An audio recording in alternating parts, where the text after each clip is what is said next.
The reason I'm doing this is because there's nobody to stop me. I just want to do it, so welcome to the channel. I'm doing this channel because I find it therapeutic to research into the players in the games. It's a private madness that I've turned into a creative outlet. Moses Moody catches in the left corner, rises, and starts changing the night. The first one goes, then the second, then the third. New Orleans is trying to survive the first game after a coaching change. The Pelicans just fired Willie Green after he started 2-10. James Borrego has the interim job. Zion Williamson's out. Jordan Poole's out. The building's doing that weird NBA thing where everybody knows something's changed, but nobody knows whether it's gotten better. Golden State doesn't need a Steph Curry miracle. It needs professionalism, and Moody gives them something louder than that. 7 threes in the first quarter, 8 for the game. 32 points, 3 steals, a block shot. Warriors 123, Pelicans 106. That's the episode. Not Steph going supernova, and not Draymond turning a game into a lecture, or Jimmy dragging everybody else into grown-up basketball. Moses Moody shoots the whole room quiet, and for one night, the patient guy becomes undeniable. Welcome back to Warrior 100. I'm documenting one game per player till I reach 100. Today's player is Moses Moody. November 16th, 2025, Golden State, New Orleans. Moody came into the league as a 14th pick in the 2021 draft after one season at Arkansas. He was a Little Rock kid, a Monteverde guy, SEC Freshman of the Year, first team All-SEC, and he's exactly the kind of wing that good teams claim they want. Size, shooting, defense, no nonsense. And that last part matters, no nonsense. Moody entered a Warrior system that's already trying to win championships. Not to babysit a young wing through 35 minutes of mistakes every night. He's got a ring as a rookie in 22, but that kind of education comes with a price. Bad teams give you room because they have nothing else. Great teams give you tests. Can you defend when you're not touching the ball? Can you sit, re-enter, still shoot? Can you stay ready without making your patience everybody else's problem? Moody kept answering yes. By this season, Golden State already backed him with a 3-year, $39 million extension. So he's no longer just a prospect. He's a rotation player waiting for a big night to explain him. This is that night. Golden State comes in with proof that Steph, still Steph. Earlier that week in San Antonio, Curry scored 46. Then 49 just 2 nights later in a 109-108 win. So the Warriors aren't asking whether the old engine still turns over. They're asking a better question. Can they win when Curry's not the oxygen? That's the Golden State temperature. Veteran, dangerous, still capable of bending a week around Steph Curry, but not clean enough to coast. New Orleans is in a completely different room. The Pelicans just fired their coach. Borrego's talking about toughness, resilience, physicality. That's what a new coach says when there isn't time to install a new offense. He's not installed the playbook yet. He's just trying to install a pulse. So this game has 3 jobs. For New Orleans, prove the new voice matters. For Golden State, handle wounded business professionally. And for Moses Moody, be ready when the ball finds you. The Pelicans start like a team trying to answer the room. Herb Jones scores. Saddiq Bey tips one in. Trey Murphy gets to the line. For a few minutes, New Orleans looks alive. Then, Moody starts the fire. His first 3 comes from Curry. His second comes from Jimmy Butler. A few possessions later, he hits again. Then again. And again. The Warriors score 44 in the first quarter and lead by 16. Moody has 7 threes before the game has fully introduced itself. That could make the rest of the night feel automatic. But it doesn't. New Orleans goes zone in the second quarter. Golden State starts missing shots, and the Pelicans rip off a 10-0 run. The lead shrinks down to 4, and this is where the game almost becomes annoying. Road favorite, weird opponent, early lead, then everybody starts acting professionally offended that the other team kept playing. For a second, I want to make this about Curry's off night.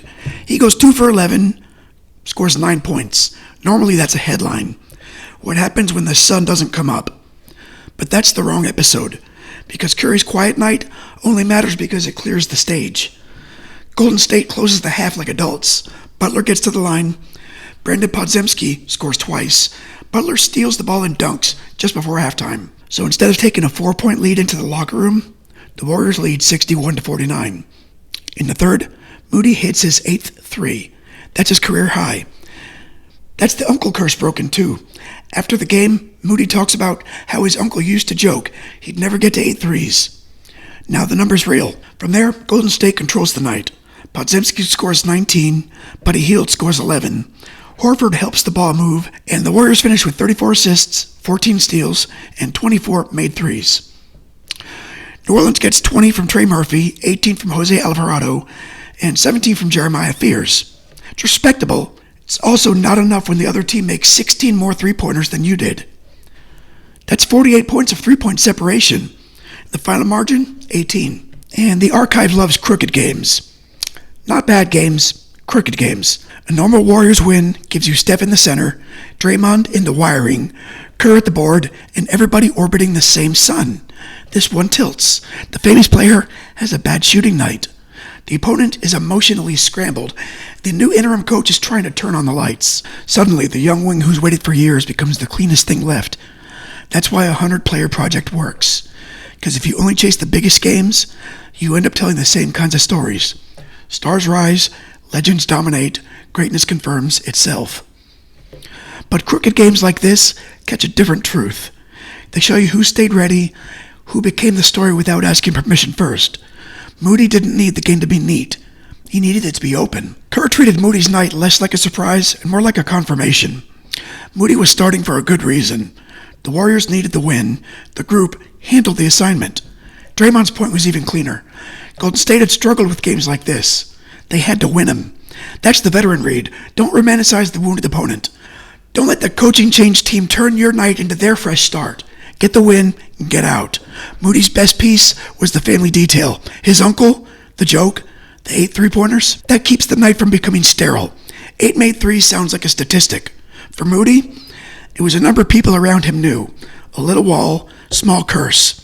He broke it in public. For Golden State, this game offered the version they wanted to be. Curry didn't carry the offense.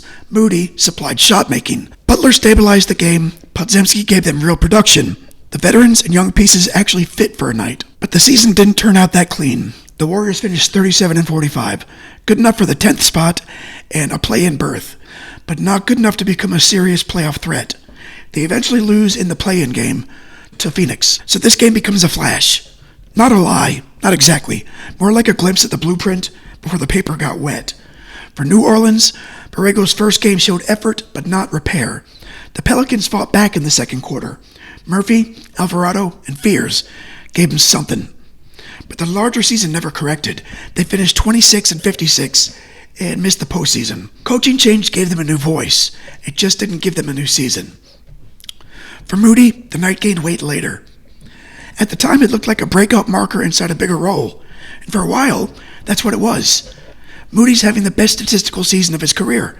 More points, more minutes, more responsibility, more proof. Then March hit. Against Dallas, Moody tore the patellar tendon in his left knee on a non-contact play while trying to finish a dunk after a steal. His season ended right there. That makes this New Orleans game feel less like a random hot night and more like preserved evidence. Before the injury, before the Warriors settle into a 37-win reality, before the season gets filed into not quite, Moody gives them one clean night where everything people liked about him becomes loud all at the same time. The patient player becomes spectacular. The good habits player gets the box score. The guy fans kept asking about finally gives him the simplest possible answer. He shoots. Next time we switch back to baseball for Astro 51, Jake Myers, May 3rd, 2025. That one's absurd in a totally different way. 4 for 4, 2 homers, a triple, a double, 7 RBI, 13 total bases, Astros 8, White Sox 3. Myers didn't just have a good day. He opened the extra base hit drawer and wore the whole thing as a jacket. That's it for Warrior 26, Moses Moody, November 16th, 2025. 32 points, 8 threes. Warriors by 18. Steph Curry scores 9. Golden State still controls the night. That's why this one belongs right here. Sometimes the most satisfying games in a project like this aren't the games where the legend does legendary stuff. Sometimes they're the games where the quiet guy finally gets to be undeniable. Like this if you liked it, subscribe it if you're following me along. Drop a comment if you remember this Moody game, or if you're one of the people yelling for him to get more minutes, because on this night, you were right. I'll see you next time for Astro 51.